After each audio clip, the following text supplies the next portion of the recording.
بسم اللہ الرحمن الرحیم۔ السلام علیکم ورحمۃ اللہ وبرکاتہ۔ یوں تو اللہ تعالیٰ نے حضرت موسیٰ علیہ السلام کو مختلف معجزات عطا فرمائے تھے۔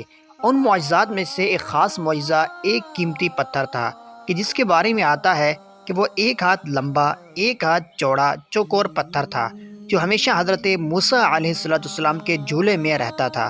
اس مبارک پتھر کے ذریعے سے حضرت موسیٰ علیہ السلام کے 2 معجزات کا ظہور ہوا کہ جن کا تذکرہ قرآن کریم میں بھی ہوا۔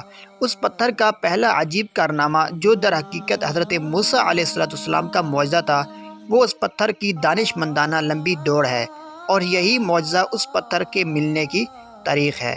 اور اس کے علاوہ دوسرا معجزہ جو کہ اللہ تعالیٰ نے قرآن کریم میں ذکر فرمایا، وہ یہ کہ میدان طی کے مقام پہ حضرت موسیٰ علیہ السلام نے اپنا عصا اس پتھر پہ مار دیا تھا، تو اس میں سے 12 چشمے پانی کے جاری ہو گئے تھے، جس کے پانی کو 40 سال تک لوگوں نے استعمال کیا اور وہ ختم نہ ہوا، جس کو پارہ نمبر 1 سورۃ البقرہ کی آیت نمبر 60 میں اللہ تعالیٰ نے ذکر فرمایا ہے، یعنی ہم نے فرمایا کہ پتھر پر اپنا عصا مارو۔